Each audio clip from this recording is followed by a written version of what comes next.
Very good morning to one and all. So we are gathered here for the 4th RBCDSAI AI ML Conclave, and this time the theme is on smart cities. So it's close to my heart, and so I'm really glad we have such a huge turnout. So first I would like to invite our dignitaries onto the dais. Dr. Neeraj Mittal, Professor Kamakoti, Professor Ravindran, and Professor Sridhar Kumar.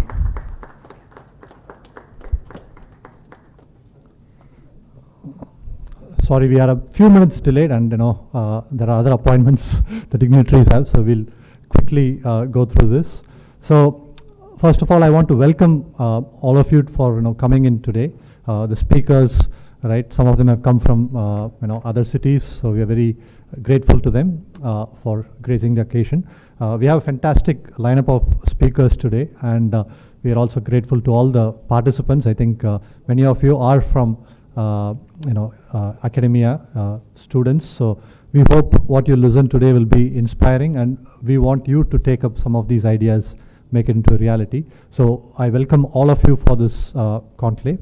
I request Ravi to say a few words.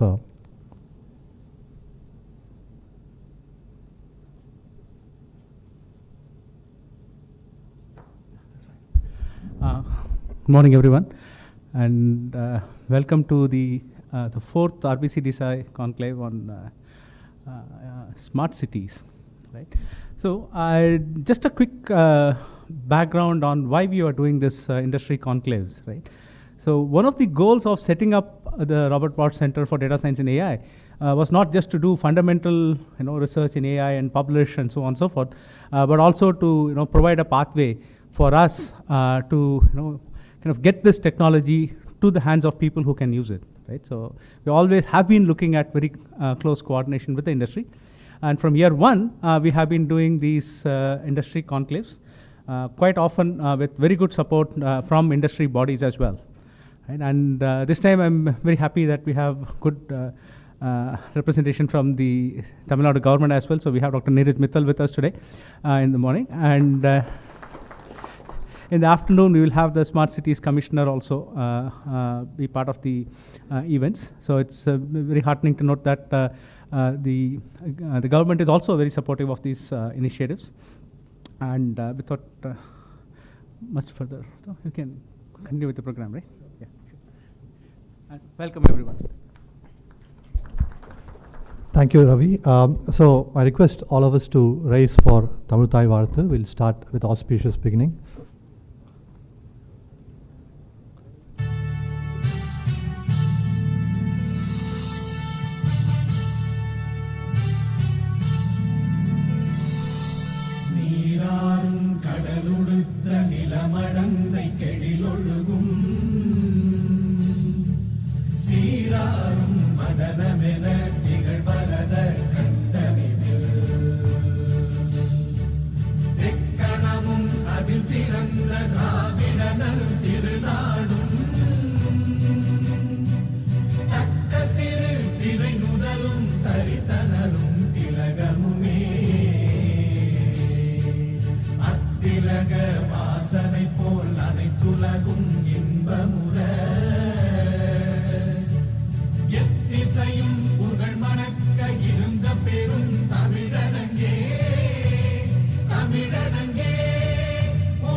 Thank you. So I now invite our director, Professor Kamakoti. He needs no introduction. So he will inaugurate this workshop and also give his inaugural address. Thank you. Thank you, Geeta, and a very good morning to all of you. I think the first thing that we need is smart mobility. I was stuck for 10 minutes. Sorry, apologies. I've been late today. in the whole, as a country, we are moving towards extensive digitization. And smart cities is indeed one of the major consumers of AI techniques. The end beneficiaries of AI techniques are going to be some of the very interesting deployments that we are going to put up in many of these cities under the Smart City initiative of the central and the state governments. Even in campus, we are looking at many such installations. We now have a very robust, water recycling system that is part of this campus. I just wanted to mention that here we have a 26-kilometer pipes that are laid down, working on gravity. The entire sewage gets collected near Taramani Gate. We start with 2 feet at Adayar Gate, and it's 27 feet at Taramani Gate. And from there, we just use 250 meters of distance to pump the sewage for cleaning, and then there is a recycled water that's coming out. And today we are getting back around 1.8 million liters of water, and this can go up to 4 million liters per day. And we just did a rough calculation of when we will touch 4 million liters, it will be 50 years from now. Okay, so with the current growth of our campus. So we have solutions that can sustain for long. And interestingly, this entire system is monitored using SCADA systems. And we are collecting a lot of data. And that is going to be something where AI will play a very important role, in my opinion.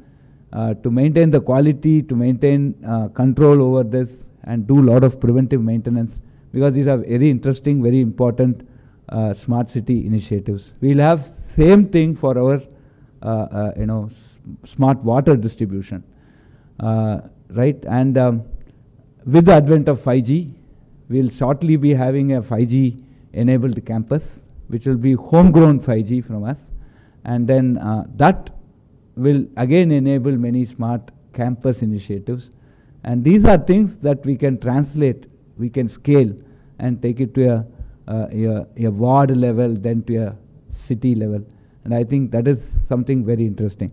So as Ravi mentioned, the RBCDSAI is not just for, we are doing a lot of fundamental research. There are a lot of AAA papers that are coming out. In addition, we are certainly looking at, solving the day-to-day problems for the city, starting from sewage to water to electricity to smart grids, etc. I'm also very happy to see that we have 3 important things, starting with smart mobility, Act 1, and then smart water, and then smart grid. I think these are most important aspects of a smart city. We look forward to see, other important thing is that we are developing techniques. It is up to the industry to basically consume it. So that is precisely why we want this industry participation. We are inviting the industry to be part of this. Let us experiment this together and see how we can translate our research into something that is implementable and that will become a part of our day-to-day living. And that will give us more satisfaction as the efforts has to really reach the common man. And that is also one of the motivation for us to have this industry conclave. Also thank Neeraj for coming here today. His presence adds a lot more value to us because ultimately any such installation has to be with the blessings of the state government, and I am sure the state government is extremely interested in bringing some of these to practice. And we look forward within the next couple of years to have a very, very smart Chennai. We are already smart, we'll become more smarter. Thank you very much.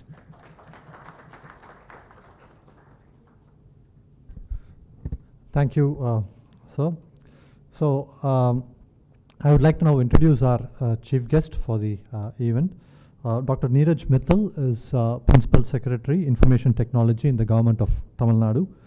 So prior to this, he's been the MD and CEO of Tamil Nadu Industrial Guidance and Export Promotion Bureau. And I think that was a period when we were able to attract a lot of funding into the state, right? Maybe, so he will talk about that as well. And he has also served as a senior advisor for World Bank Group. And prior to this, of course, he's a fellow IITian. He graduated from IIT Kanpur, and subsequently also did a PhD in business from Ohio State. So he says, He is passionate and experienced in bringing technology to bear on wicked societal problems. Right, that's what his LinkedIn profile says. So we are very, very fortunate to have him today. He came in a very short notice, so we are very grateful to him for accepting our invitation. So I request Dr. Neeraj Mittal to give his chief guest address to us today and set the direction for the workshop. Welcome, sir.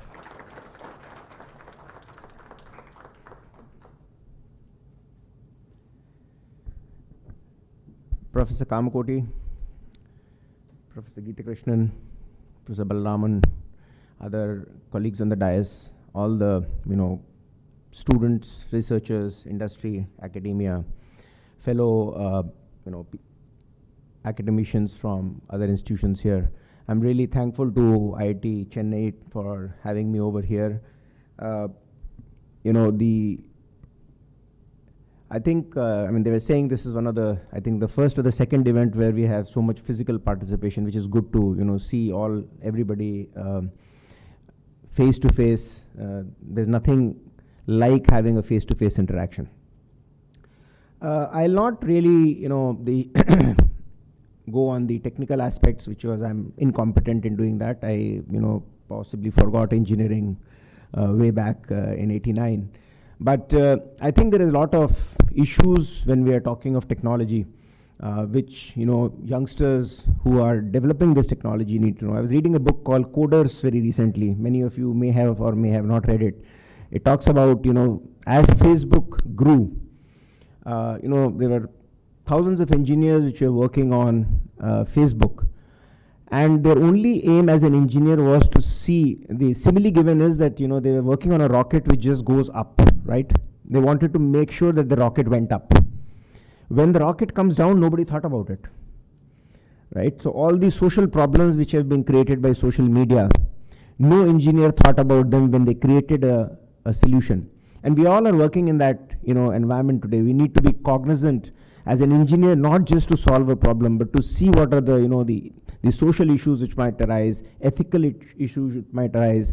We may be setting up a chain of events which may destroy the very fabric of society. So I think this is one of the goal posts which I will try to speak on as my experience in policy on what these challenges are. Smart cities, we can think of, we can calling them possibly quasi-sentient cities. I don't know what smart means. That word is very difficult to define, what a smart means.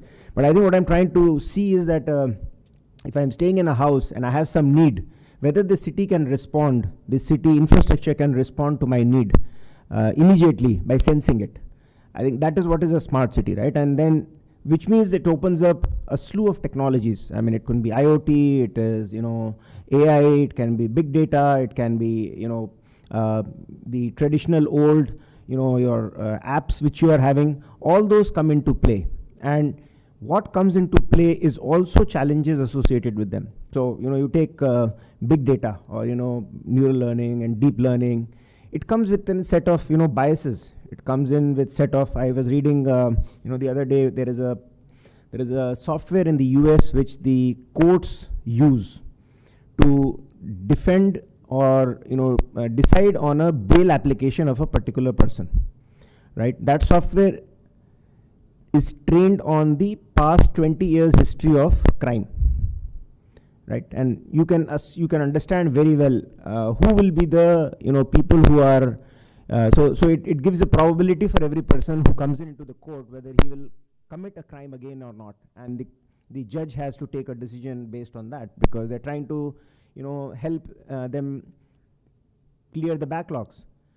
Now if it is trained on the traditional data, all the blacks who have been there in the system, that data is reflected in this bias. So all the judges are, based on that recommendation from that, the system, they're denying bail to mostly blacks. All the whites are going free. Now, is there need for regulation here?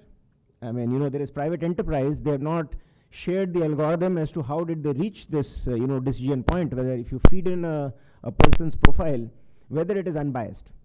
So I understand that in the West, in the Europe, they are trying to come out with ways and means of legal protection, right? A citizen can claim and ask you, tell me how is it that you reached the decision?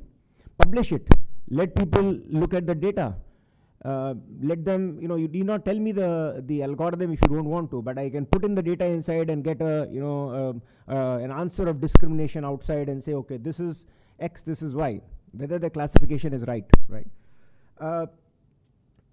So I think one of the big challenges we are going to face when we use AI and data will be this, right? We will all need to think of, in government systems, eventually government will be the largest consumer of this, right?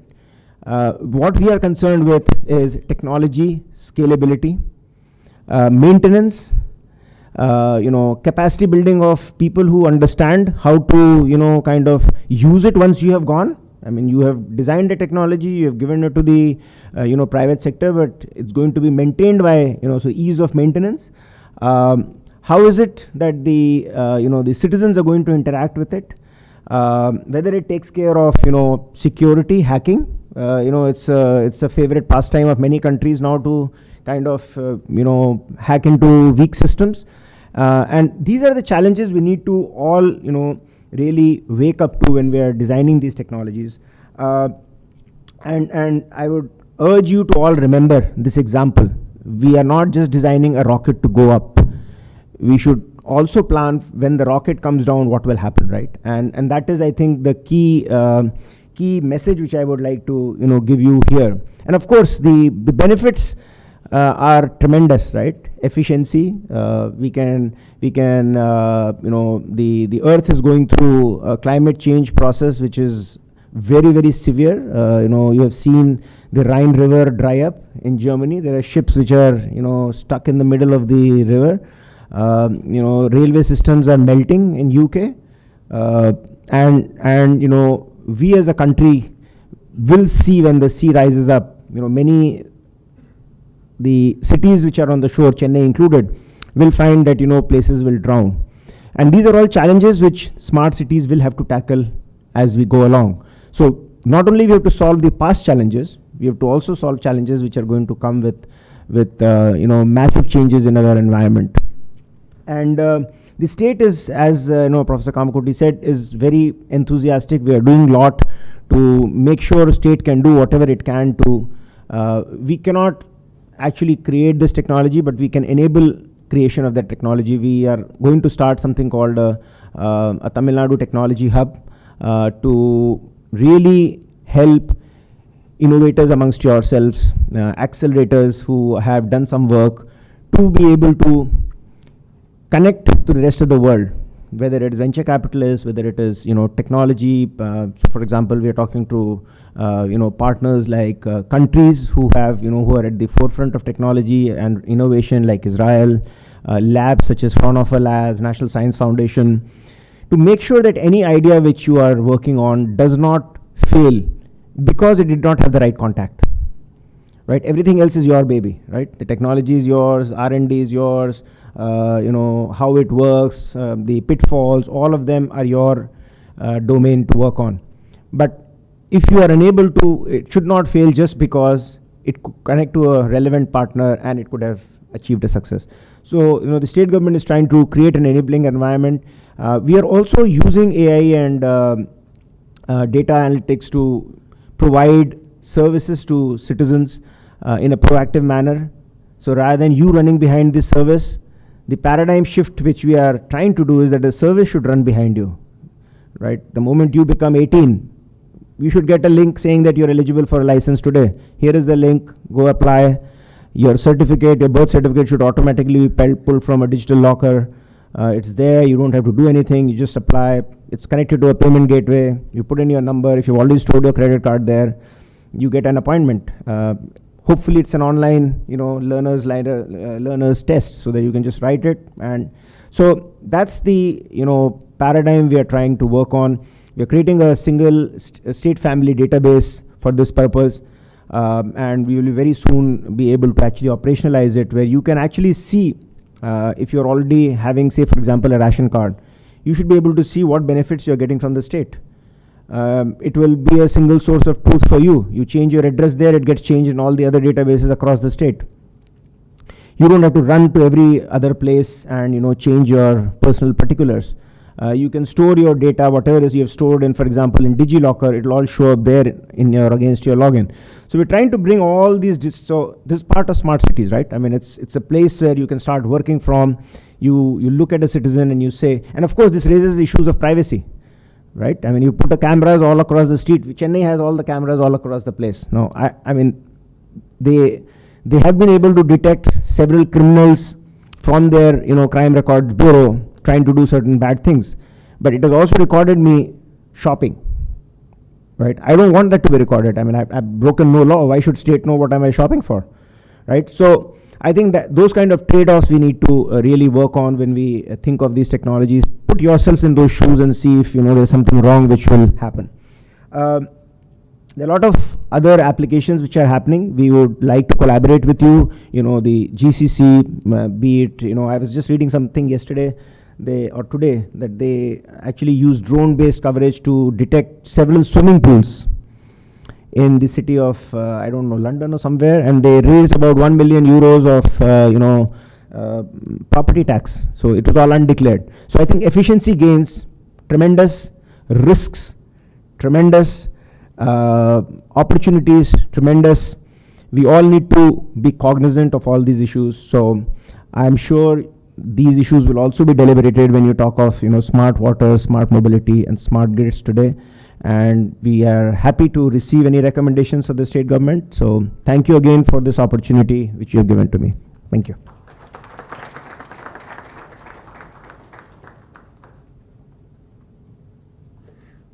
Thank you, sir. That was very comprehensive. I was struggling to take notes as you were speaking. I think that's covered several points. So we are again grateful to you, for coming and sharing. I think we have a panel discussion, and I think you've given us enough food for thought for the panel discussion. We'll take up some of these questions you raised. So I request Professor Ravindran to give a memento to our chief guest.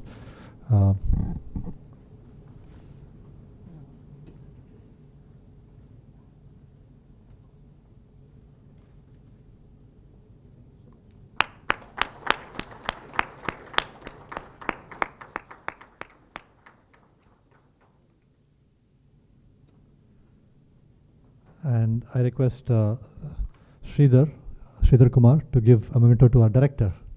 So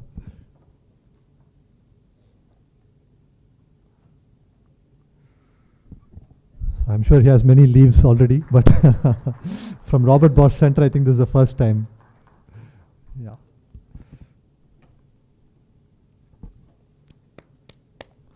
I request Sridhar to give us a short vote of thanks so that we can conclude and get to the next session.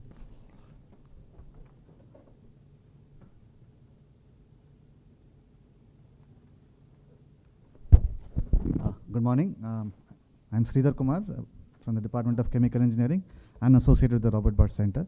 So it's my pleasure to thank first Dr. Neeraj Mittal, Principal Secretary, Department of Information Technology to the Government of Tamil Nadu for taking time off from his busy schedule and delivering the chief guest address. And as my colleague mentioned, it's definitely given us several things to mull over, and which we'll hopefully discuss over the rest of the conclave. I'd like to thank Professor Kamakoti, Director, for giving the inaugural address, and Professor Ravindran, Head Robert Bosch Center for Data Science, for giving the initial welcome address, and all the organizers. And in the interest of time, I will not name all the organizers, but definitely like to point out a couple. R. Sridhar, our CEO, Martina, events in charge, and other members of our team for organizing this event today. And also ICSR and the colleagues at ICSR for getting this venue ready in time. An advance thanks to all the speakers for the rest of this, who will be giving this talks to the rest of the session. And of course to the participants. And again, welcome you all and look forward to an interesting and very exciting and smart discussion on smart cities today. Thank you.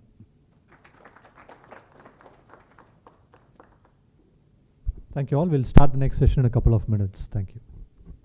Hello. Yeah. Hi everyone, we'll be starting now. I am Siddharth Nisla and I will be the MC today.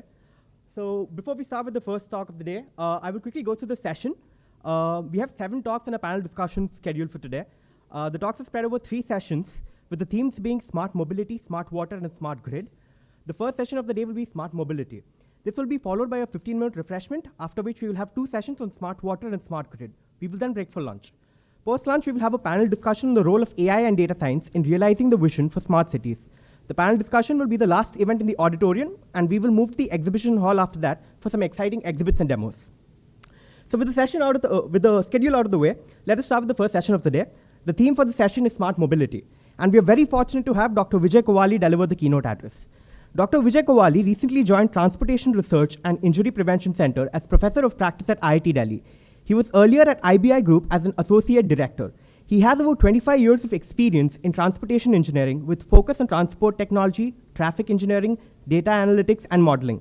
His PhD is from Texas A&M University. His recent experience includes adaptive signal systems implementation and consultation services for multimodal integration and intelligent transport systems for smart cities. I invite Dr. Kovvali onto the stage to deliver the keynote address titled A Business Intelligence Framework for Bus Agencies. Thanks for the invite. Okay. I've come to the age where I need reading glasses, but then I can't see people, so no fun. Okay. What I want to talk about is mostly data. Okay, smart cities is about data. Until now, for the last from the time I finished my PhD, I have been an industry person, and naturally, somewhere I have the passion to be in the academics, so I am now in the academics. Anyway, thanks for the invite. Let's first understand business intelligence and why it is important. Okay, it is the process of transforming data into information and knowledge that improves decision making, right? At the right time by the right people. What does it really mean is what you need to understand. Okay, I understand most of your students, right? Can you lift your hand if you're students? That way I know. Okay. So I'm targeting you, okay? The rest of you, I'm not sure. You want to be a student. Geeta, yeah, people like us always want to learn, so this is wonderful. But the whole thought process is when you understand data, you can do more with the data, okay? You need to understand data is always never correct, okay? I've never come across a data set in my whole career where it is correct. So you need to understand where the problems are, what the challenges are, how to clean it, how to aggregate it. And there are different ways of aggregation. If you aggregate the right way, you are able to see some sense. If you aggregate the wrong way, you can't make out anything out of it, right? Or you make out the wrong results. And that's where business intelligence comes into picture, where you are able to see the data in various ways to make sense, right? So it is information that you're looking at to make knowledge and decision making. Very often, whenever we look at, and I work with the government quite a bit, and the most of the consultants and others, when they show me BI, what they show is a set of Excel charts. They are not necessarily BI. It's not like you're not getting information, but you might not be getting the full information, and the second you look at data, you have more questions, okay? And the thought process is, when you have questions, you are able to answer those questions. And we'll go through some of it, what kind of questions you get, what are the things that will happen, right? The best practices wise, what we want to do is, we want to identify reporting requirements. So you look at what all are there, and we'll go through a transit agency, a bus agency. This is the work I have done in Hubli, Dharwad. So we'll go through as a case study of that. But essentially, this applies for almost any bus agency in the country and mostly most organizations in the country. So you start out with reporting requirements, you define the audience, because the audience is extremely important. You need to find out who are you talking to, choosing the right visualizations. And this is a bit of a challenge, honestly. The problem is most of the STUs, the bus agencies in India, are comfortable with tables, okay? At best, they're comfortable with charts. But the best way to represent data might not be charts and tables. The best way of defining data might be pie charts, could be scatter diagrams, could be box plots. And if you're able to get them to understand those data, you're able to achieve more. But what we are also expecting today is, when you are looking at data, I want you to start thinking about, hey, what are the various ways of visualization? What makes the most sense?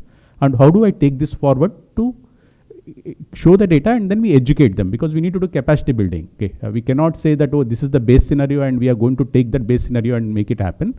Somewhere we need to also work on improving the base scenario while ensuring that they still have data that they can use, right? Create interactions between the KPIs. This is one of the single biggest things that doesn't happen today, because we look at data in silos, right?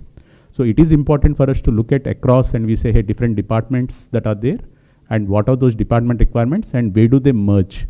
Because one data, the one thing about transportation is it is not like one size fits all, or it's also not one size is best for all. Okay, the optimal solution for one department is very different from the optimal solution for a different department. So we're almost always doing a tightrope walk. Okay, and then decide to avoid clutter. And this is a challenge for engineers, honestly, because we are not strong at creating data that looks. And you will see my own whatever I have created, and I'm pretty sure some of you can say I can do better. And the hope is we do better and better until the visualizations become so simple and so easy to understand. So we remove the clutter and make it more understandable. And provide data context and ensure web-based access, because that's something that we always look at is more and more access. Data, when it's accessible to multiple people, each person finds something different, and that's when it becomes more and more powerful. So what are these things that we are looking at when you talk about audience and stuff like that? There are three levels of dashboards that we always talk about. One is the strategic dashboards. Any agency should have long-term goals, right? That is the strategy thing.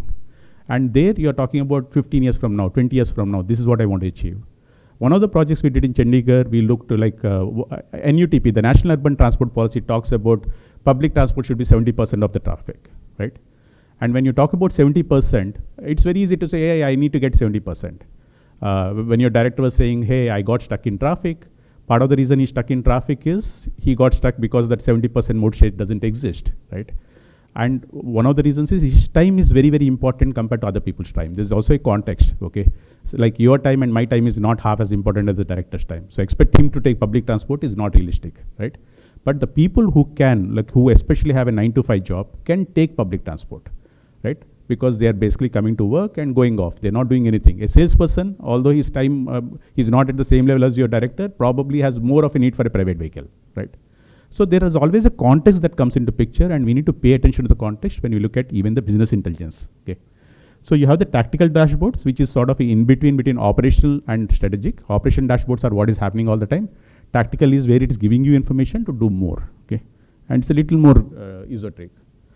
Now I'll come back to the bus agency, because the focus for me today is talk about data in terms of a bus agency and talk about a business intelligence dashboard from a bus agency perspective. So we are talking about services. There are two types of services bus agencies provide. One is the intracity and the intercity. Intercity is long distance. Intracity is within the city. And when we are looking at, the exciting part for us is usually the intracity, because within city is where the congestion and all the urban problems come into picture, and where the estimated time of arrival, the schedule adherence, all these have high criticality. If you're going long distance, a half-an-hour delay in a bus is not as critical. If you're going within the city, a 5-minute delay, you might end up in an auto or a private vehicle or something like that, right? So those are things we need to consider. Now coming to the organization structure, like when we understand data and we say, we don't start with data, we start with what is it that they need from the data, right? So when you look at most of these agencies, I'm not totally, I haven't completely, but most of the agencies in the country have 3 levels. One is there's a central level of looking at it, a divisional level and a depot level.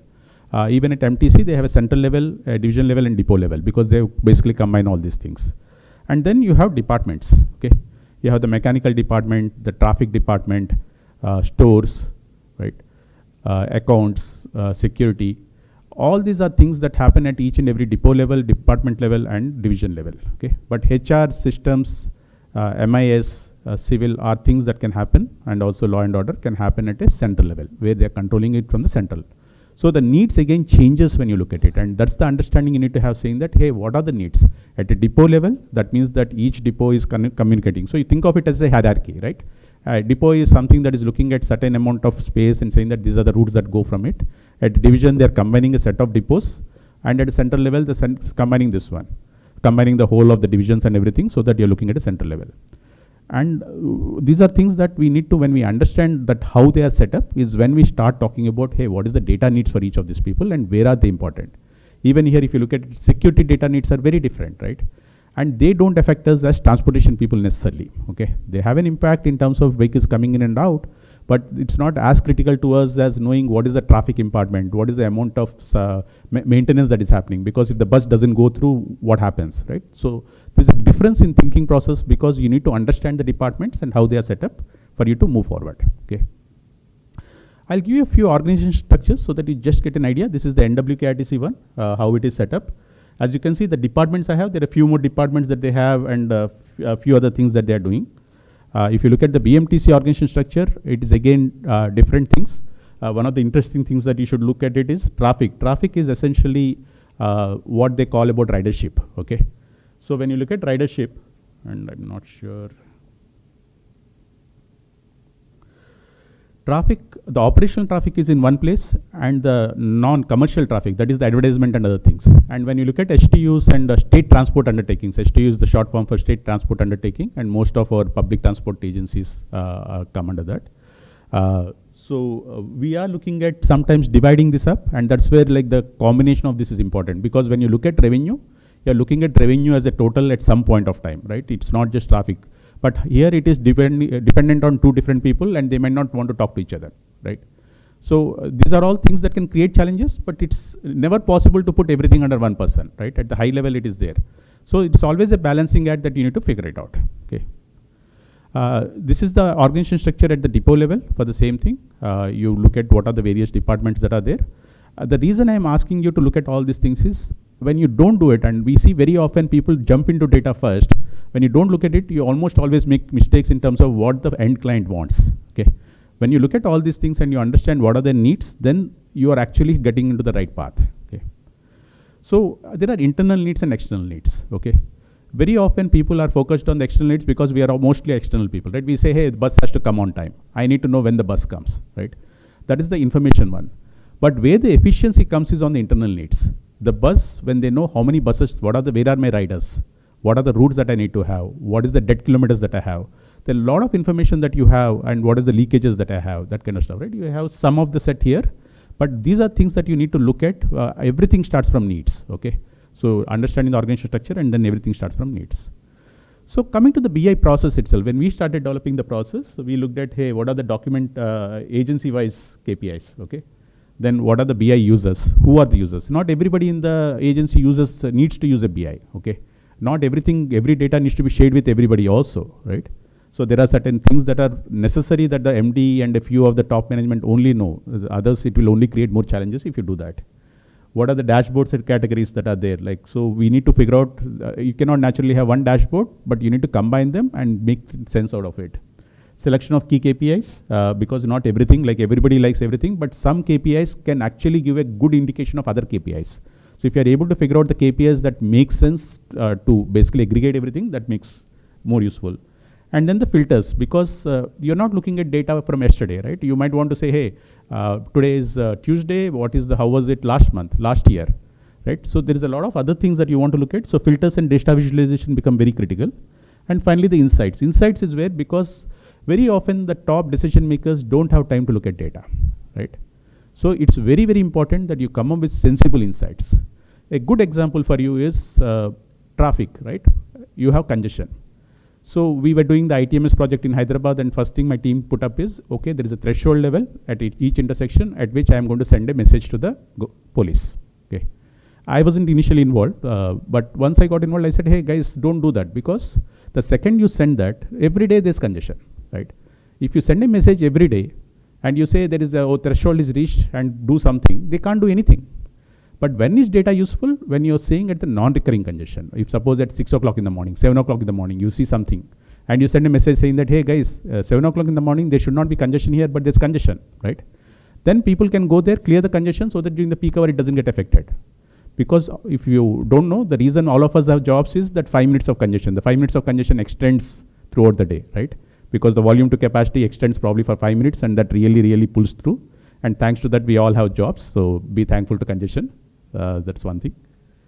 But coming to the main question, the insights are extremely important, and insights have to be to the audience that we are looking at. So if the MD gets to know about certain things, he can take action, right?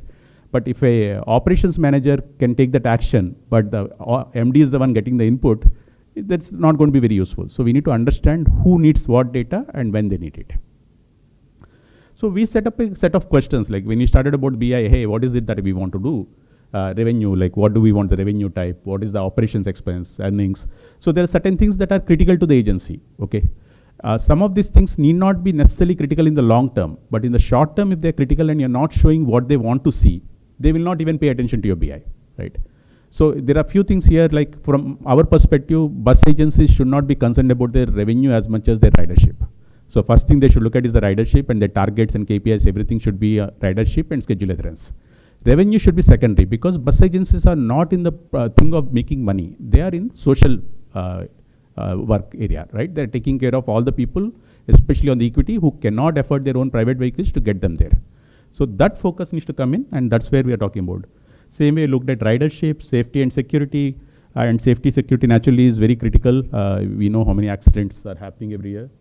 Service efficiency, asset utilization, performance reports, what are the kind of reports, all these things we looked at it, and not everything has to get in everywhere, okay. So, and then the next thing is the drill downs, okay. What makes a BI really powerful is the drill downs, okay. At the highest level, you're able to see information at a global thing, and you're able to make sense of it, but then you get questions. You say that, okay, I am seeing that this depot is making less revenue than this depot, or this depot has less ridership than this depot, or this route has less ridership than the other route. This bus has less ridership than the other board. So you're able to drill down, especially at a route level, right? You expect all your buses to have similar kind of ridership. All of a sudden, some bus is not having ridership. Why does it happen? Okay. And very often what you find out is in India, we don't count the bus passes, okay? So the bus might be going at a time when the school students are going, right? But that drill down, until it happens, you might not have the answer. Otherwise, you'll say, hey, there's something wrong with the data, and you give up, right? But only when you have the drill down, you're able to figure that out. Okay. Same way in terms of, we wanted information on how many people are traveling with BRT and non-BRT in Hubli Dharwad, how many people are paying by smart card and cash, because the whole objective is you want them to get into smart card, right? At some point. How many people are in passes, how many people are going by each depot, which depot is making revenue. So all these drill downs are helping you in terms of figuring it out. The ones that we checked is, basically we said, hey, there's a senior management, there's a middle management, and there are operators, okay. And somewhere where we have a huge gap in India is the willingness to, I hope it's not my phone, I think I should, okay. The willingness to basically adopt technology, okay. Where we see the biggest challenge, and I've been working in technology area for the past more or less 15 years in India, the technology by itself doesn't have as many challenges as the willingness to adopt. When people start paying attention to the data, attention to the technology, and say, hey, I want to use the data from this technology, it has a higher chance of success. When you say that, hey, I don't care, the other person also, whoever is the system integrator or the consultant, doesn't have the same incentive to make it work, right? Initially, data has problems. All data has problems, okay? But if you keep on improving, wherever that agency worked with the system integrator, it got better and it started being used. But wherever they say that, oh, this one is, why should I even use it? It goes away, okay? And that has been a big challenge that we keep running into, okay? I talked about BI visualization. One of the things I really like is a spider chart, just because it has the name spider in it, okay? But you can see that for the whole month, you're able to figure out which are your good months and which are your bad months, right? Very simple one graph where you're getting one whole month, 1 year of data, and you're able to figure out which data is important, which data is not important. So in this scenario, you can say, hey, November has less traffic, right? So you're able to see data in a way, for certain things, it's very powerful. In certain things, you might not care about it. But there should be a table and other things also that go along with it. But data visualization is very critical and able to show it in the right way. As I said at the start, our current agencies are not used to looking at data like this. It actually gives them a headache, so they try to go away. But we need to train them and get them there because there are powerful visualizations that can help them, okay? Summary dashboard, we looked at, this is the summary dashboard we created because performance, safety, availability, satisfaction, accounting, and finance, and other. Because today when you look at any of the bus agencies, each department has their own dashboard that they look at, and they don't really talk to each other.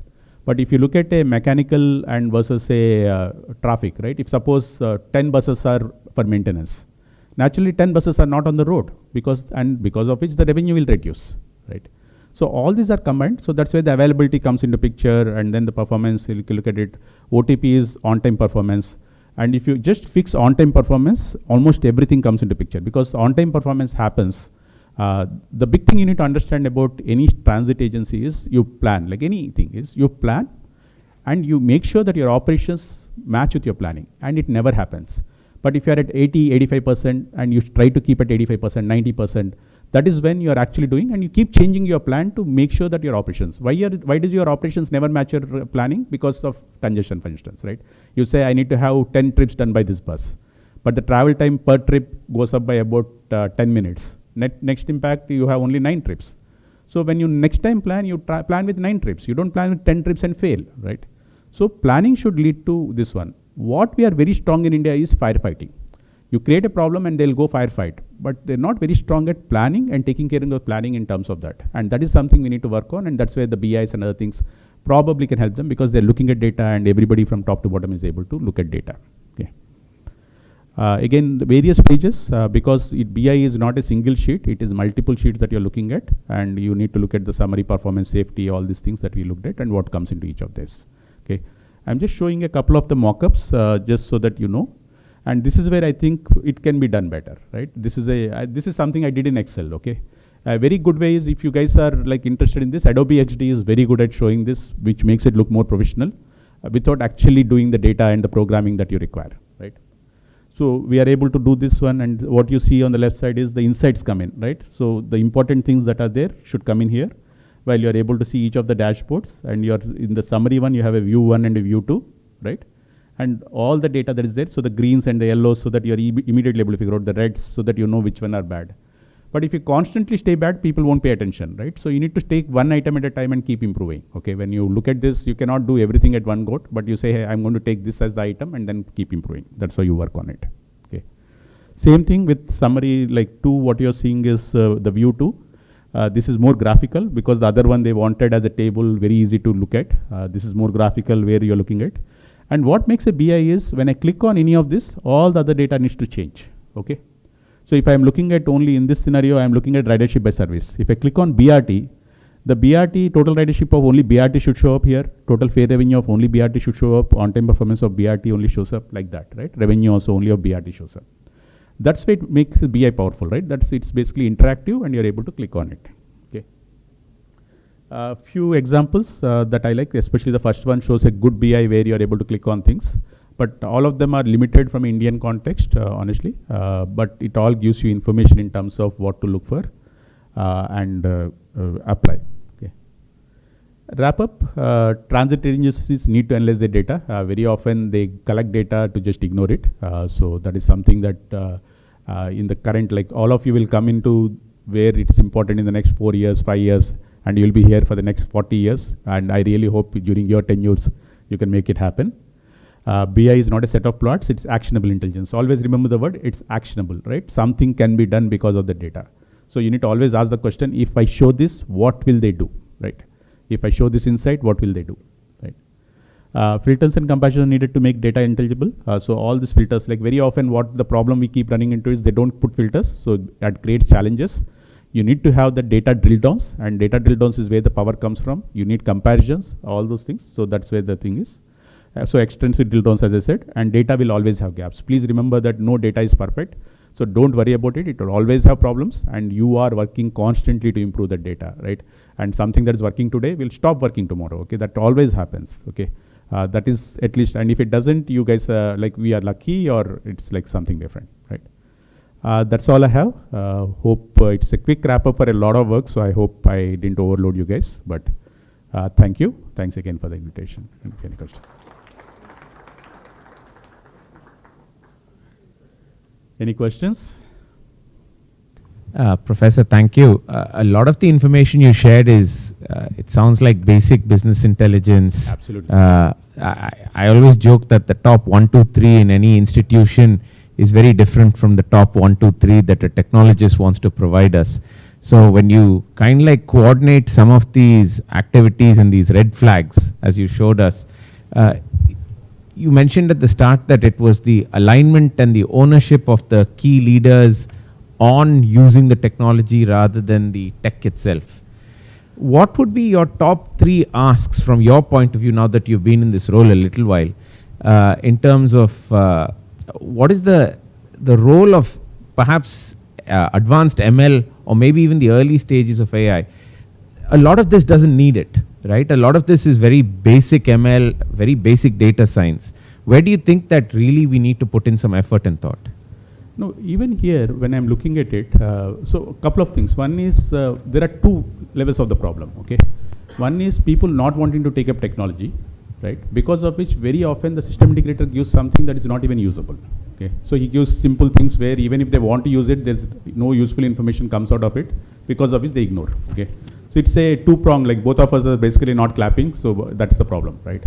And there are places where we did excellent work on the technology front and created, and still the government didn't want to, or the next person, the first person is always have excitement who helped it develop, the next person doesn't have the excitement. Coming to ML and this one, there's still a lot of value because we were looking at 1 month of data, ETM data in Delhi, okay? And we are talking about 12 crores or so points, but just like, we don't even think we have the full data yet, okay? We're just analyzing it. So the amount of data we are talking about, to make sense of it, we do need something more, okay?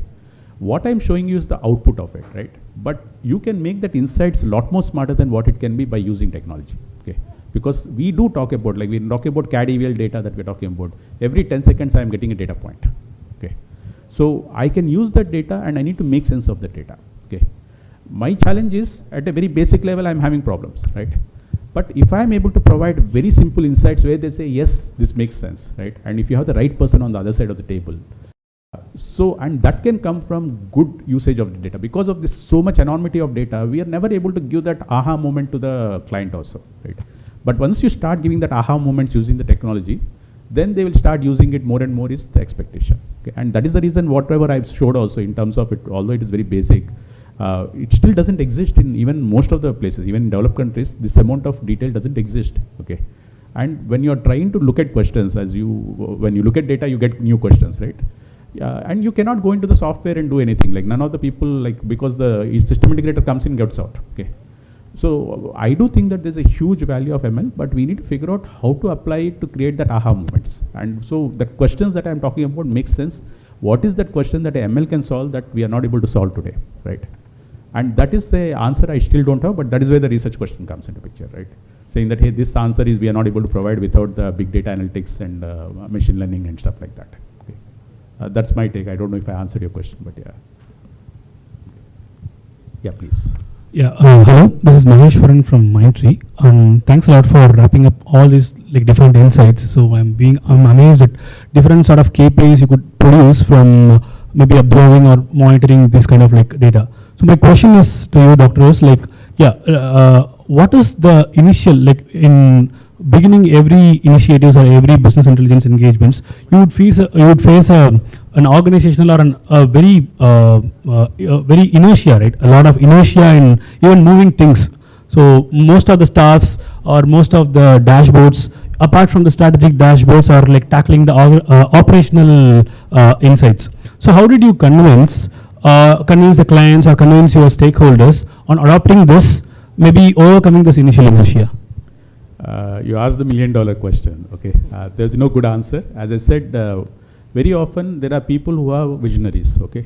So the champion has to be on the client side. It cannot be on our side, okay?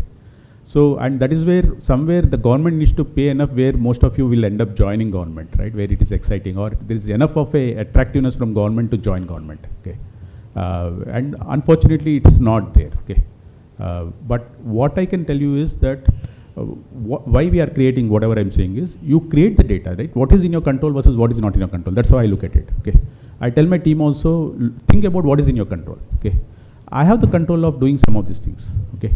I don't have control that they will actually give the data properly, because they keep, like Nalita will tell you very strongly, like, hey, they change the schedule. Like, we put a schedule adherence, and if the bus goes on a different schedule, what can you do? Right? It is in their control. But it is, what is in your control if you create it, over time, what we are seeing is in every project that you do, you can do 100% change, I probably do 5% change, okay? But the 5% adds up at some point of time. And also, I'm a big believer in tipping point, okay? At some point, the tipping point comes where they'll say, hey, I want to do it, right? One of the reasons, like Mysore ITS, we did the project, okay? 4 years we did the project as consultants, okay? And we never got it. Finally, there was a person who came in from the client side who took over more or less at the end of where we were doing. And we did enough to make sure the system works, okay? We made sure the installations are high quality, the data is there, the map is there, the data is coming the right way, all those things we did. But they were not using it. But that person came, he wanted to do a PhD on it, and he started using the data, he did something and he got a PhD. And it still works today, right? When I talk to people from Mysore, which was a big surprise to me, they say, yes, we still use the app and stuff like that. We don't know how much accurate and what it is, but people are using the information. But the tipping point happens that is not in your control. What I suggest is, please look at what is in your control and work on what is in your control and try to change, okay? We argue with the client very often, okay? But we argue with them twice and leave it. Because if you argue too much, they'll just let you go, okay? They'll say that stay away from me kind of thing. But you tell them once, twice, and we have seen so many times we kept telling some things and they won't even listen to us. But after a year or two, we see that they're saying the same talking points we told them 2 years back, okay? They have written articles on that saying that, okay, this is something kind of thing. And it's exciting when you see those things, okay? Because it's not like, this is a mindset, like the bigger thing from my perspective is not technology, it's change management, okay? What we really need is change management. We need to have human behaviors and change management that happen. And that is not an easy thing to do, naturally. But just focus on what you can control, okay? Thank you, thanks a lot. Yeah. I am Vasudevan. Audible? Yes, sir. Yeah. Alumni of IIT Madras and other things. I have served in state transport undertaking for more than 25 years. Currently working with climate-friendly modernization of buses. Most of you may be knowing. Nice. KFW funded project is going on. Yes, I am one among the team members. Okay. It's really excited to see your presentation. This is what we are trying to take it in Tamil Nadu now. From academic side and from the client side, data, as you have correctly mentioned, data, we always call it as from client side, we call it as a confidential. We won't give our, especially financial data, your CPKM and EPKM and all, we keep it as confidential and we are moving with that. Okay, of course there is nothing wrong in giving for that. So this is high time for our to government and the STUs. We are already taken, I think our secretary also pointed out how much interest Tamil Nadu government is showing in transformation, digital transformation. I am very happy within a short period you have given the entire picture of a state transport undertaking. It's really excellent. And so definitely after this today's thing, I will keep touch with this RC people. Definitely we will, I have the access to all the data, so a lot of PhD research work can be done, and also we can be also benefited. There is a very high scope and potential for this AI and ML to play a fantastic role in improving the productivity. Yes. Incidentally, we are installing that telemetrics in our new buses, BS6. No, I am aware, sir. I worked on the Chennai ATS before I joined. Yeah. So no, what I am saying is that uses the AI and ML, and then there is a lot of data is going to be generated apart from the management MIS already we are having, not properly utilized for decision making. This is a very good opportunity. Thank you very much, sir. Your presentation was excellent. So just if you are working on it, a few things to pay attention where telematics has problems based on my experiences. The buses create crazy amount of surges. Okay, so please look at because of which the power goes off. You put a fuse, the fuse goes off, and you don't get data. Yes, right? Yes. So and that is not a whoever your system integrator. That's not his problem. It is the bus agency, whoever created the bus body building and other things, their problem. So cold crank power and other things, please ask them to check it at the start, make sure that the device is there. And please also think, remember that the system integrator and the consultant are a profit-making business. Right? One of the few things that government thinks is because they are into social work, they think everybody is into social work. They are not. They are into profit-making business. So it's important that you put them in a position to make money. Like you add, like in US and stuff, when I worked there, I made so much money on a $100,000 project that I initially got, small project. I made another 400,000 because of change requests. And we need to do some of those things to keep them interested and keep them working. Like project go for 6 years and you say I save money for a 2-year project, naturally they won't support you, right? So that is also the other side of the table that I please want you to consider because that's where the failures also happen. It's in the tendering process only, sir. Yeah. So once it is done, yeah, it's not easy, take sir. Yes, yes. Challenges. Thank you, sir. Thank you. Anyway. Thank you then.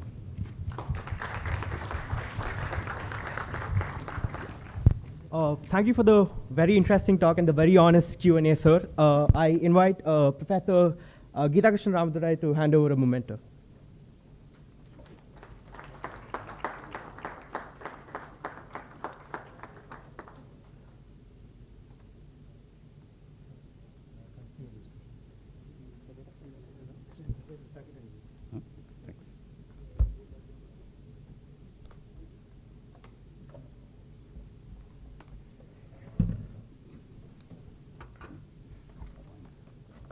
Thanks again, Dr. Kovvali. The next talk of the session will be by Dr. Bhargava Rama Chilukuri. Dr. Chilukuri is an assistant professor in the Department of Civil Engineering at IIT Madras. The title of his talk is Departure Time Planner Using Quasi-Connected Traffic Data. I invite Dr. Chilukuri onto the stage.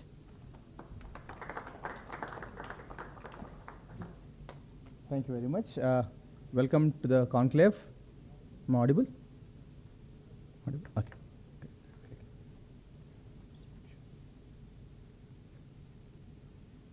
Same color? Okay. So today I'm going to talk about departure time planner, a little bit different from what Dr. Kovvali has talked about earlier. So I'm going to talk about the scenario where we are going to have connected vehicle data coming in. So vehicles talking to other vehicles, vehicles talking to infrastructure, and all this is going to generate a lot of data in future. So in this context, how do we use this information to actually put it to use and then get something out of it, right? So an example use case here, I'm going to show the problem, right, the future scenario, and then how I can use the data to come up with some applications. So I'll talk about some more applications at the end, but what I'm going to present today is how do I use the quasi-connected data. So the connected data is where you actually have the data, but right now the scenario doesn't exist, so we created a scenario where we get real-time data from multiple vehicles. So that's why I call it quasi-connected. It's not actually connected data. But we're going to use quasi-connected data, and we are going to use it to kind of come up with departure time planner. That's kind of the talk today I'm going to give. So why is this needed? Okay, if you look at what we have currently, I think I'll take my glass off. If you see, all of us use Google, right? So we use Google to figure out what time I want to leave, what time, what's the travel time from going from point A to point B. Right? So what you see here is Google typically gives you travel time when you go in and say, I want to leave now. And then you can see what is I'm leaving now. Right? I'm saying leave now. It tells you this is my origin, this is my destination, and it tells you what is the travel time. Right? But if you, I don't know how many of you have tried this, but if I change leave now to 1 minute later, right? It starts giving you a large range of values. So for example, I said 3 o'clock. It gives you information, 3:01, it starts giving bigger range. I go to 4:01, it gives you much larger values, right? So I get anywhere, in this particular case, from 1 hour to 1 hour 40 minutes, right? So huge range of values that you get from the existing service providers, okay? So why is this happening? This is happening because, it's happening because they use historic data. Right? They don't have sufficient models for Indian traffic in particular. They don't leverage real-time data as well. So what happens is you get large range of values. So now we don't know what time I need to leave. Like I want to go to airport, for example. I don't know what time I need to leave because I have a large range of values that can happen. Right? So I need more accurate travel time prediction. So I want to know what is my travel time going to be so that I can actually plan my departure accordingly. Right? So what we need is something like this. So we need, for a given origin destination, right? I want to know what is the time I want to, if I know what time I want to be at the destination, right? I want to know what time I need to leave from my origin. Okay, so given I'm going from point A to point B, I want to be at point B at this time, I want to know what time I need to leave. Okay, that's going to be helpful for people to use, right? So what we need for this is we need dedicated data, good data, to kind of come up with these predictions, right? With more technology coming in, right? So we may be able to use sparse data, in which means that we don't need extensive infrastructure. We should be able to use existing infrastructure. We should be able to use existing data sources, right? So that we can kind of get the data that we need. And then we should be able to use data from multiple sources. With IoT and other things coming up, there are multiple types of data coming in. For example, I have traffic volume data coming in, I have speed data coming in, I have different other types, travel time data coming in, position data coming in with GPS. So I have different types of data sources that are going to be available in future, right? How do I make a system that can actually utilize multiple data sources? And I should be able to use new technologies that are going to come in. Right? So I should be able to build a system which is robust enough to take new data sources so that I can use the data sources to build whatever I need. So the plan here is to actually look at futuristic scenario where I will have connected vehicle data, and then I'm going to use the data to come up with departure time estimates. So here we kind of have created a system architecture where I'm going to get quasi-connected data. In reality, you will have all the vehicles connecting to each other, talking to the infrastructure. Here we kind of simulate a similar scenario where I have different levels of sensors. So at the first sensor level, at the first level, I have OBUs, which are onboard units. Okay, so these are devices which are on buses.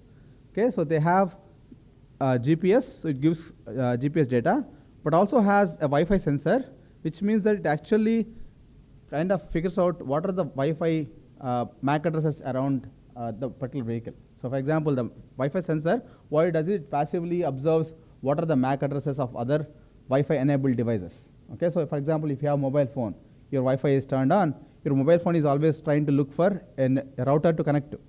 So the Wi-Fi sensor passively absorbs all these packets that are coming from different devices. So it knows what are the potential devices in its vicinity. Okay, so the Wi-Fi sensor actually gets data from vehicles around it, right? Whoever is driving with those devices. Similarly, you have RSUs at the intersections. Okay, these are the roadside units. They actually collect the aggregate data that's coming from all these devices and the GPS data that's coming from the GPS on the bus. So those data are going to be collected by the RSUs. As the bus travels through the network, it's going to collect data continuously and it's going to transmit to the RSUs as and when it crosses the RSUs. And then this data will be transferred to a server where all the algorithms exist, and then collect the data and then clean the data and do all the processing to actually give you the departure time estimates. So this is kind of the architecture that we kind of built. So in future, we may not need this kind of sensors. The vehicles themselves may be able to, they'll be able to transmit data to the other vehicles as well as to the RSUs. So that's what will happen in future, but right now we simulate that scenario using this kind of architecture. Okay, so for this, we first need the hardware and software. So we have two types of devices. One, the OBUs, which are the onboard devices, which have the Wi-Fi sensors and the GPS. And we have RSUs, which communicate with the OBUs and collect the data, right? And then you have the software to actually make it work, collect the data, and transmit the data to the server and things like that, right? So the system overview that we developed here using this kind of architecture system is for field instrumentation, gives you a lot of data. We have sensor data management, because as Dr. Kovvali has suggested earlier, right? So you have a lot of issues. So how do I do the processing of the data? And then I kind of look at state estimation. So what happens, what's happening on the road. So estimate what's happening on the road, and use that to actually build this departure time planner. So it has all these aspects, data from OBUs, data from Wi-Fi sensors, data, because there's going to be some problem with the data, there will be data imputation that will be required, data-driven imputation methods. Then we need to predict the data. Again, you can do different ways. You can do data-driven predictions. You can do model-based predictions, right? And then we predict what's going to be the departure time for any particular origin destination, right? So, and then these estimates are given to an app where you actually provide, given an origin and destination and time you will be at the destination, it gives you what is the departure time. Okay, this is the overview of the system that we have developed for the future scenario of quasi-connected system.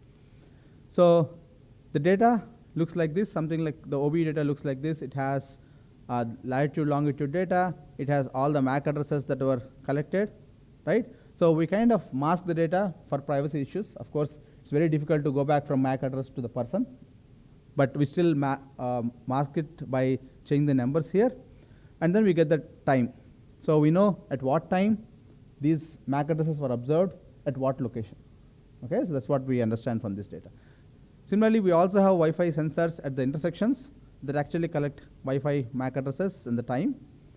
Okay, so this is the data that we're going to use for developing this application. So you can see that as the buses are traveling within the network, trying to collect data every 6 seconds, it's going to collect all the MAC addresses in the vicinity. I'm going to have millions of records per day. Okay, not only from buses, but I also have data from the Wi-Fi sensors which are installed on the roadsides, right? So now I have this rich amount of data, right? Rich data. So how do I use it? Use the data is kind of open, right? So you have different applications that you could build. We'll talk about it in a bit. So I'll just give you a brief overview of what we have done in this project, but there are multiple ways you could do it. Okay, I'm not going to bore you with the technical details, but what we did here is we actually used the MAC addresses to position vehicles. I have the MAC addresses of vehicles, so of the devices. So I kind of place the vehicles in a non-lane based movement. So what we have in India is vehicles will not follow a lane based system. So we try to kind of position the vehicles. From there we build virtual trajectories of vehicles, and then we try to estimate what is the flow, density and speed of the vehicles. Okay, so there are different scenarios where I have the probe vehicle here, and I have the nearest vehicle, I have the farthest vehicle in the vicinity around the probe vehicle, and we use different methods to estimate what is the flow, density and speed in the vicinity of the bus.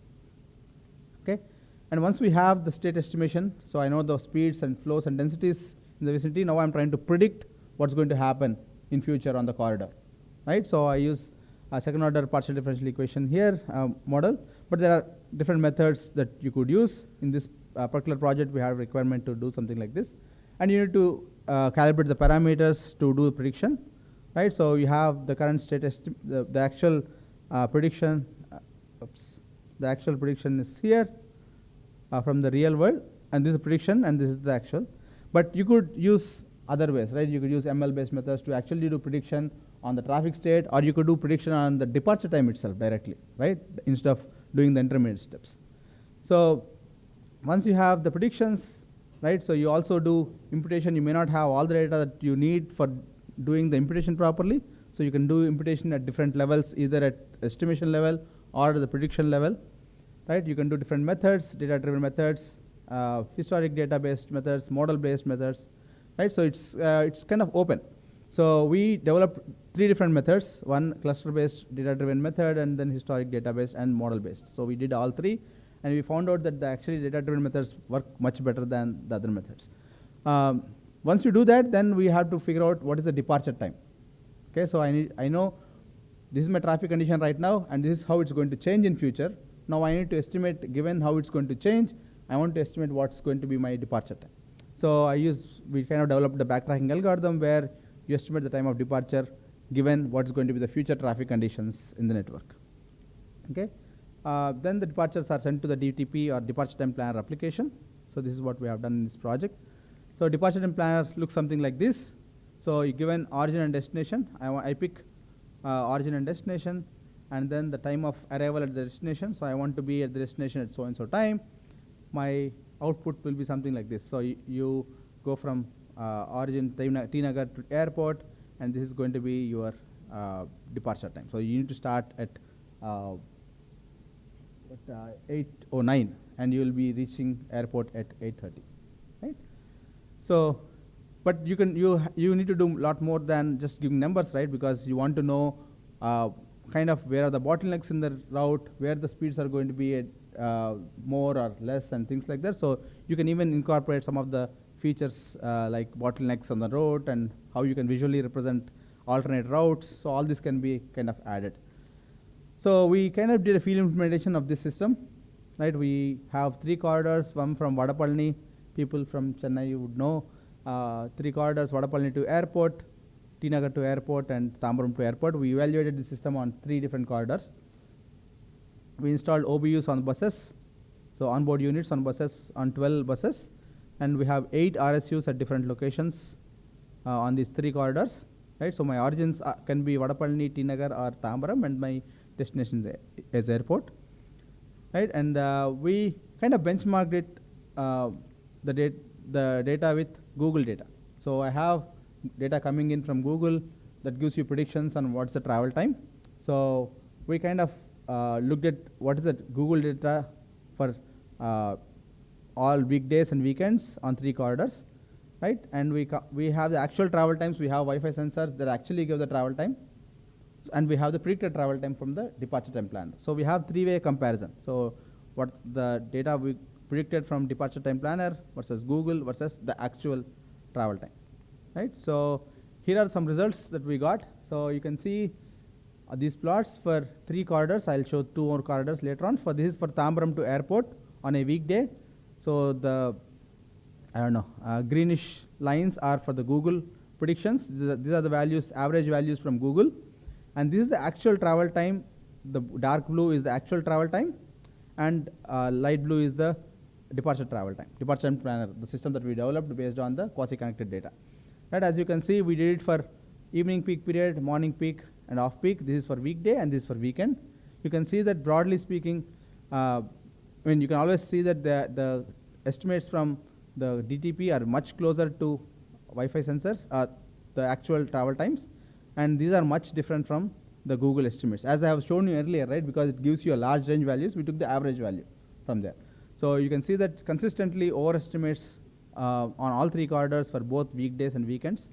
The summary is here, DTP or the predictions, our predictions versus Google. The maximum RMSE kind of ranged from 28 minutes to 43 minutes, whereas the DTP estimates versus the actual is between 5 and 9 minutes, much better than the Google estimates. Again, here the point here is you are able to estimate traffic conditions with sparse data. I only have the sensors on some buses, right? I don't have data from all the buses, all the vehicles on. So I'm picking up sparse data from in the vicinity, and I'm predicting the traffic conditions and estimate the departure time based on sparse data, right? So the key takeaways. So DTP system is developed using sparse sensor infrastructure, but also here I have lot of data available even from sparse sensors. Okay, I have few number of sensors, but I have lot of data coming from these sensors. Okay, so it's not that I have only very less data. I mean, if I have more sensors, I have even more data. I still have only 13 buses. I still have millions of records, right? Because the buses are going through the network continuously collecting the data. And methods and algorithms are developed for Indian traffic conditions. So this is something that's going to be true for even for you, right? All the algorithms, all the methods that you're going to build need to be customized for Indian traffic conditions, especially in the traffic domain, because the algorithms that are developed in the Western countries are going to be not very effective because what we have is very different, right? Both in terms of number of types of vehicles that we have, the driving behavior we have, right? So you need to tailor them for Indian traffic conditions. We evaluated on 3 corridors, found significant benefits. So we also developed a system in such a way that it's flexible to use alternate data sources.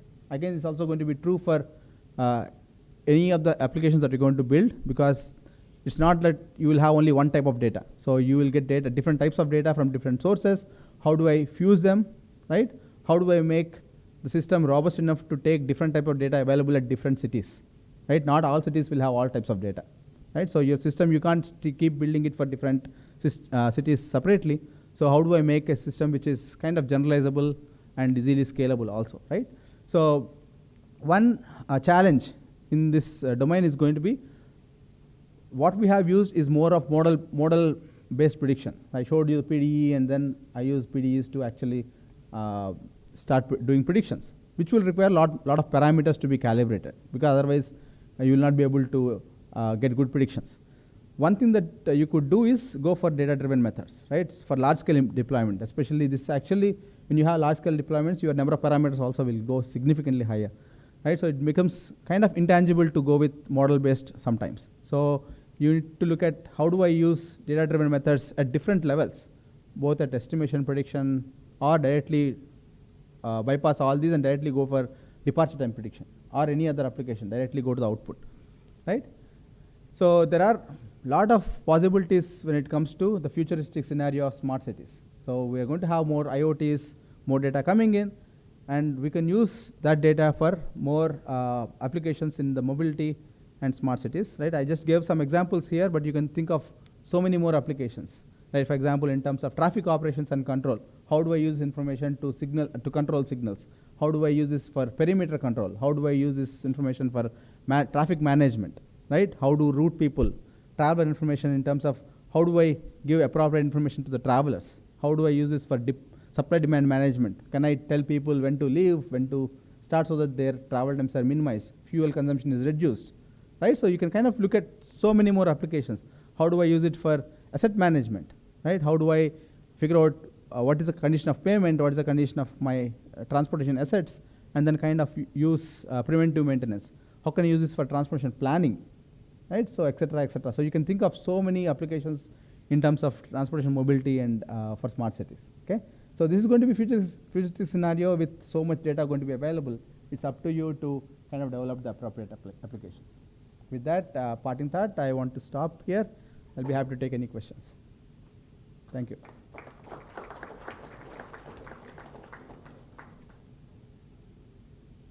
Yes, sir. Sir, two questions. The first is, by adding another route, Yeah. more nodes, more buses in your model, Yes. what was the improvement in accuracy that you were able to see?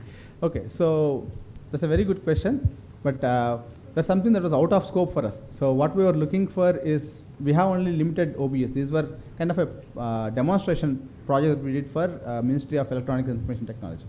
So we were looking at, they wanted us to look at specific corridors. So actually Commissioner's office actually gave us this mandate on, can you look at these 3 corridors? So we did not have alternate routes for the corridors. We looked at 3 different corridors independently. But I expect to see significant benefit, but we have not evaluated that. Okay. And the second question is, your way of looking at nodes and hubs was very different. I'd have just stuck instead of my edge device would have been on the bus, and maybe I'd have put the node at traffic lights or even on buildings, because that reduces the amount of data but gets you probably similar accuracy. Have you got a view on that? I don't think I got, we have the devices on the buses. Correct. And So, we but have you're device pinging to other edge devices, right? So the cars, vehicles around and all the users around. What happens if I flip the model and put the basically the nodes on buildings or on traffic lights, and I put only the edge pinging devices on the bus? That reduces your data amount by probably a factor of 100. Okay, I'm not sure I'm getting your point. So nobody is pinging. So the vehicles around the bus, right? They are just sending the packets of data. If you are calling that as pinging. That's what I call pinging. Okay. Yeah. Okay. So then see, we don't have any control on where we can put these devices, right? So these are public vehicles. So you want to put the pings on the bus, then I get only data from the buses, right? Correct. So that's kind of going to be a biased data. So I have different types of vehicles on the road, but I'm going to get data only from the buses. Point number 1. Point number 2, that's what exactly the current GPS does. So we have GPS on the buses, which gives you only the bus data. Right? So I don't want to kind of use biased data, because my results are going to be biased, because I'm serving the public where I have different type of vehicles, right? So my estimates need to be more robust and more realistic based on what's happening with the actual vehicle, other types of vehicles. Okay. Does it answer your question? Sort of, I think so. I think we're longer conversation, but thanks. It's an interesting view. Thank you. Sure. Thank you. Yeah, so the other point, sir, thank you. So the other thing that we were looking at is, if I put sensors at fixed locations, right, I'm going to get data from only that location. Now with the buses going in the network, actually I get data from the whole network, and it becomes much more scalable. Right, that's the point. Yeah. That's why I call it sparse sensor, because I'm not putting at every location, I have bus actually going and getting data. Yeah. Good morning, sir. My name is Supuraj. I'm from Ford. I have 2 questions. One is on the can you throw some lights on the challenges you faced on the data quality, especially the missing data, or how did you manage that? And give us some indication what kind of models you have used for the prediction. For prediction? Yeah. Okay. So first, data quality, of course, I mean, all of you know more than probably I know, but significant amount of issues happen, right? For example, we have 2 types of data, buses and the Wi-Fi sensors. Buses, whenever they go under the bridge, I don't get the GPS information, right? Whenever there is some kind of interference, I don't get the Wi-Fi sensor data, right? So, also have sample issues. Some places I don't have enough vehicles around it, or it's going very fast, I don't get enough data. Same thing is true for Wi-Fi sensors, power issues, power loss, communication loss, right? So there are a lot of issues with, of course, data. So the data quality is an extremely important thing. That's why we have the data imputation algorithms. So we did, as I showed earlier, we have 3 types of algorithms: data-driven, historic data-based imputation, and the model-based imputation. So we use 3 different types of imputation algorithms. If you want more details, I can share the report with you. And we also have papers on this. So that's one aspect. The prediction, we kind of went with model-based prediction, where we use traffic flow models, second-order traffic flow models. But you could again, do the same thing with ML-based methods, predictions, like time series and things like that. So, but that's kind of ongoing work. We currently use only model-based prediction. Model-based. Yeah. Thank you, sir. Sure. Okay, thank you very much.